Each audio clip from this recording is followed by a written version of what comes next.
अस्सलाम वालेकुम। हैप्पी किसान पाकिस्तान तो खुश आमदीद जी दोस्तों। आलू के हवाले नाल वीडियो लैके तुहाडी खिदमत च हाज़र हाँ जी। सेंटे की फसल है जी, तकरीबन 72 दिन की अज हो चुकी है जी। बड़ी शानदार फसल खलोती है जी।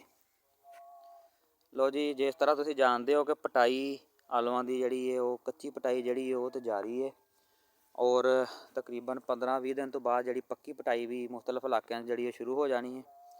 और आलू के हवाले नाल मैं अज अपने दोस्तों ने मशवरा देंगा कि आलू की पटाई तो 25 तो 30 दिन पहले अगर तुसीं अपनी फसल ते बोरान का स्प्रे करते हो तो बड़े अच्छे रिजल्ट आउणगे जी।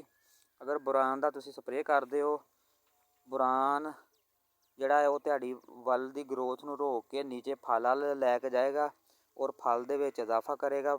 आलू का साइज़ जिहड़ा है वो मोटा होएगा और पैदावार दे विच यकीनी इजाफे का बास बनेगा। अगर तुसीं अपनी फसल ते किसी अच्छी कंपनी का बोरान का स्प्रे करते हो तो पैदावार दे विच तुहाडा 20 तो 25 बोरियां का इजाफा जिहड़ा फी एकड़ तक जिहड़ा है मुमकिन है, अगर तुसीं बोरान का स्प्रे करते हो।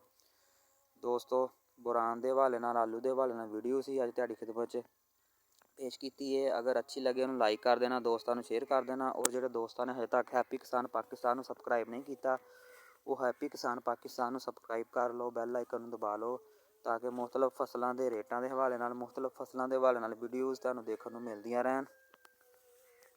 अल्लाह हाफिज़।